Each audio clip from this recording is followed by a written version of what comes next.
My son paused, then he smiled toward the room. Or, as I like to call him, the man who raised me. People laughed, not warmly. The kind of laughter that comes when people think they've understood a joke before the punchline has even arrived. I smiled because I didn't know what else to do. I was standing beside my son, Daniel, at a private banquet hall in Charlotte, North Carolina. He had just been honored for his company becoming one of the fastest-growing construction firms in the state. There were more than 100 people in the room: investors, business owners, his wife's family, friends, several local politicians, and me, the man who raised him. I had driven 3 hours to attend. I had bought a new jacket for the occasion. I had even polished the old watch his mother gave me before she died. Daniel had asked me to come. "Dad, it would mean a lot," so I came. I thought he was proud of me.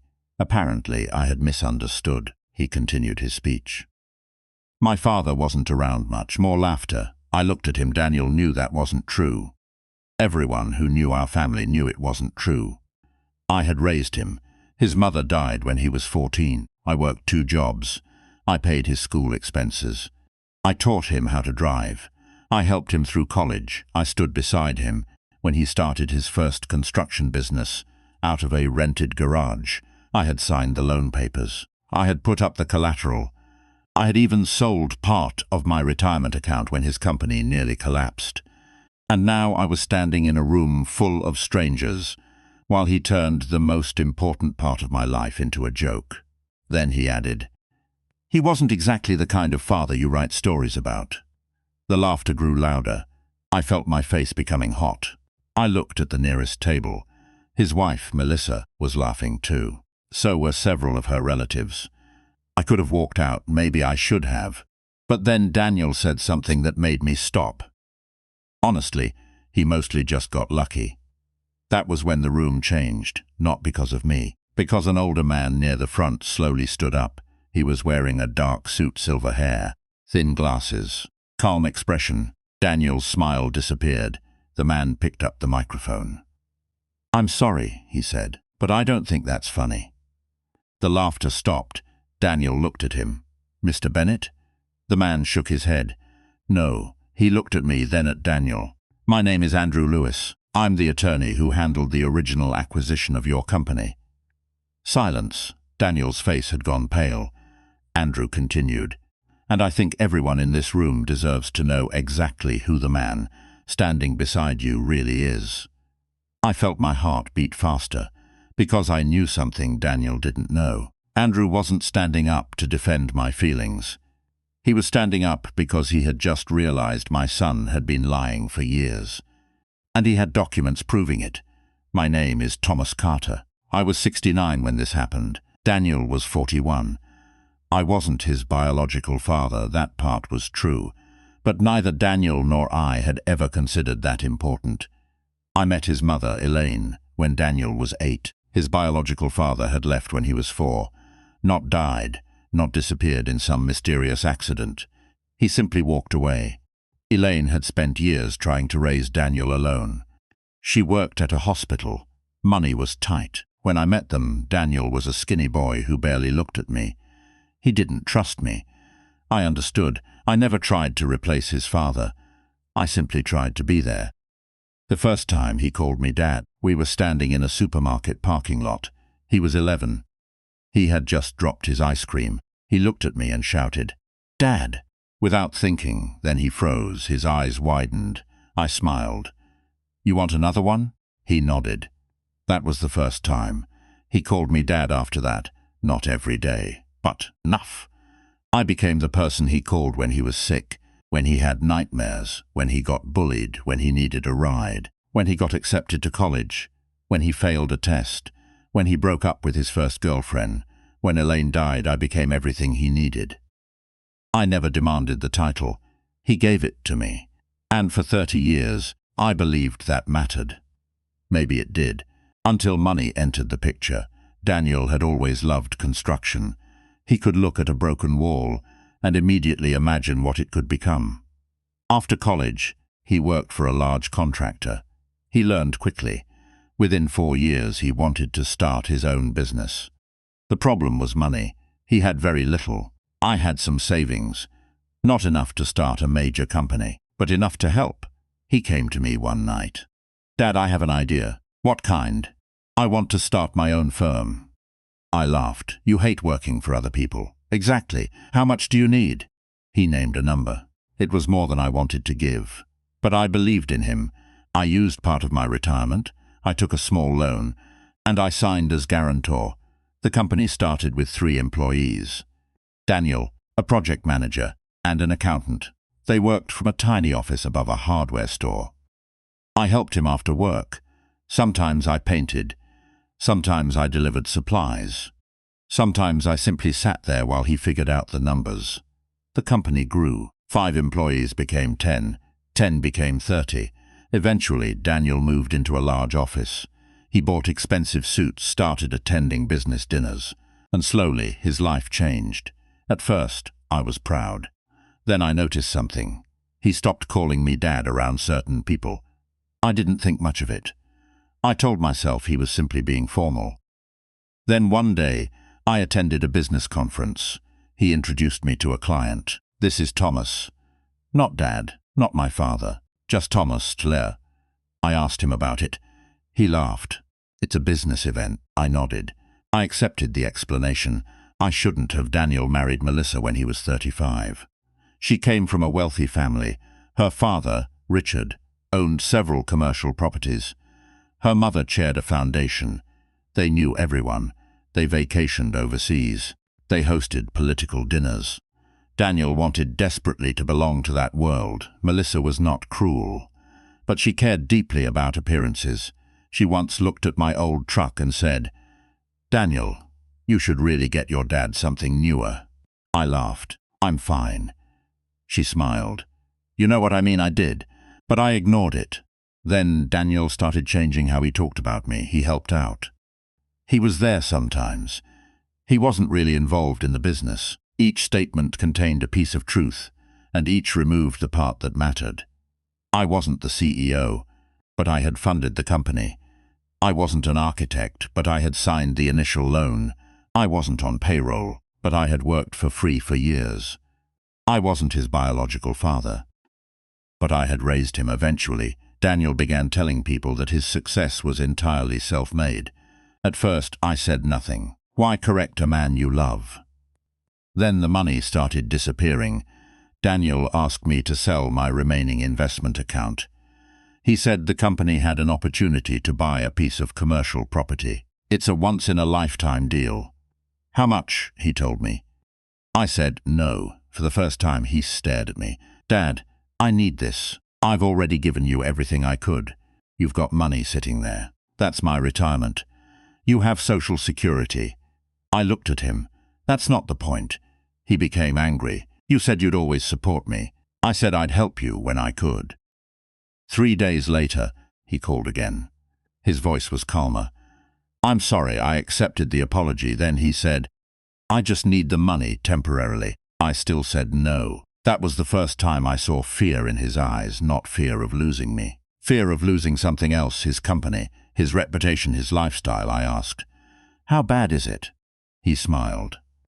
"It's fine." I didn't believe him. I started looking into the company records I still had access to as an original guarantor. What I found made my stomach turn. There were debts, large ones, payments leaving the company, transfers to private accounts, and several transactions I couldn't explain. I hired Andrew Lewis, the same lawyer who would eventually stand up at the banquet. He reviewed the records. Then he asked me, "Do you know what's happening with your son's company?" "No." "Do you know that your personal assets are still tied to several obligations?" "No." He looked at me. "Then you have a problem." Andrew discovered something Daniel apparently believed I had forgotten. When the company was formed, Daniel needed startup financing. The lender required a guarantee. I had provided it. But there was a second document, a founder's agreement. Under the agreement, I held a minority ownership interest in the company. Not huge, but significant. My shares had never been transferred. They were still legally mine. That meant Daniel's claim that I had nothing to do with the company was false. I had ownership, I also had rights. And, more importantly, I had access to financial information. I hadn't used those rights because I trusted my son. Andrew advised me to review everything.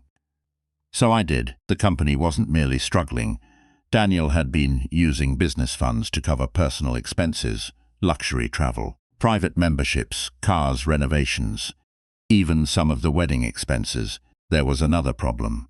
Several of the transactions had been recorded as business expenses. That wasn't my area of expertise, but Andrew understood it immediately. This could become serious. I asked him, "Can he be charged?" "Possibly." I looked at the papers. "How much trouble is he in?"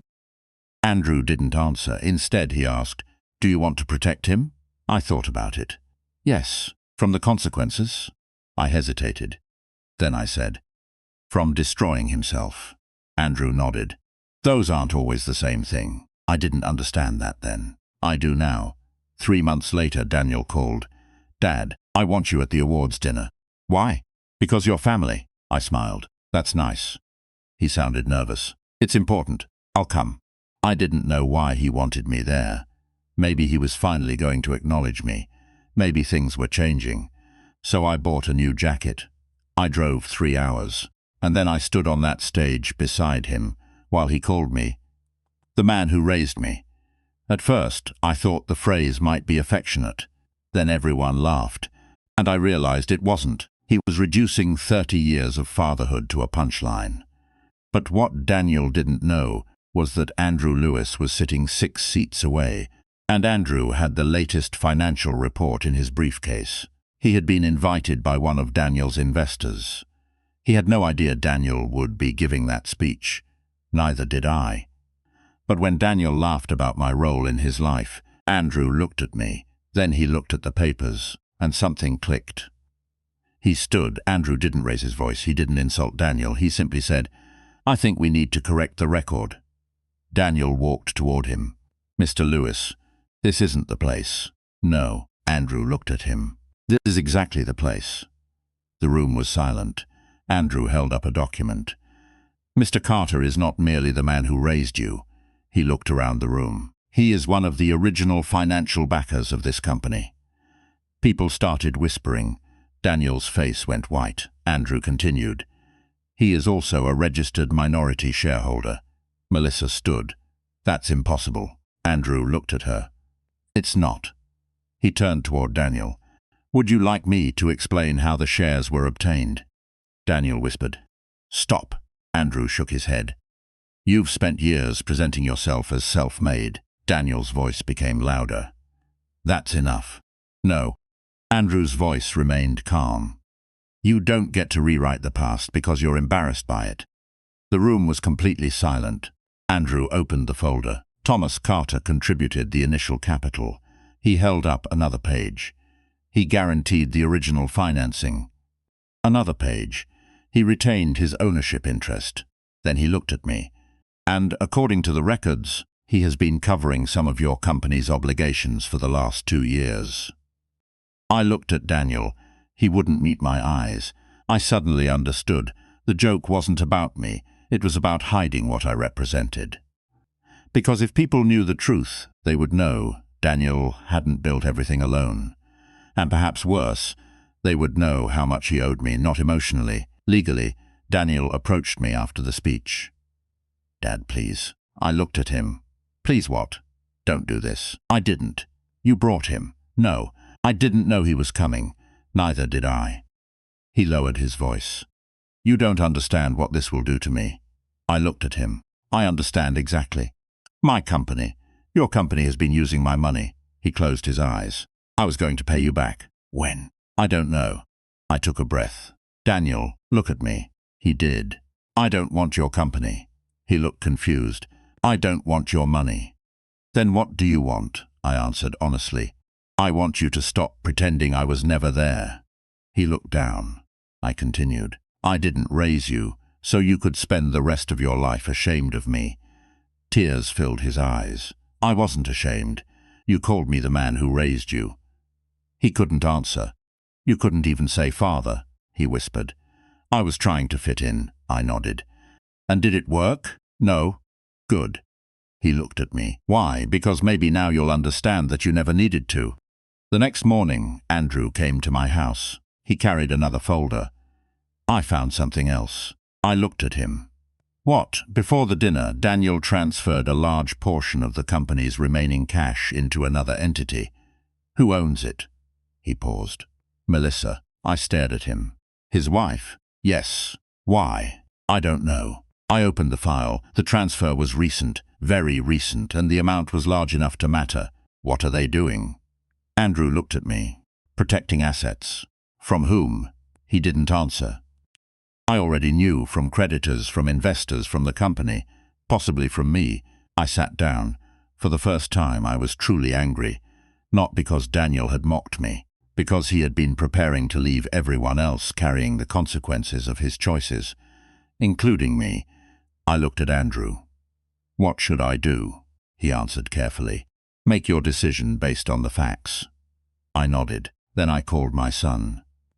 Daniel? Yes. We need to talk. No. Then what? About the money you moved. Silence. I knew then he had no idea I knew, and that gave me one final advantage. The ability to choose what happened next. I could have taken my shares. I could have demanded repayment. I could have sued. I could have made sure everyone in Daniel's social circle knew exactly what he had done. Part of me wanted that. But revenge wouldn't fix anything, so I did something harder. I told Andrew to begin formal action to protect my legal interests. But I also told him something else. I don't want to destroy my son's company if there's a legitimate way to save it. Andrew looked at me. Are you sure? Yes. Why? Because I want my son to learn from this. I paused, not disappear because of it. We structured a plan, independent financial oversight, full disclosure of company accounts, repayment of my personal obligations. My shares would remain protected. Daniel would lose control over some financial decisions temporarily. No more hidden transfers. No more personal expenses disguised as business costs. It wasn't punishment. It was accountability. When I explained it to Daniel, he was furious at first. Then he became quiet. Finally, he said, "You're still trying to save me." I looked at him.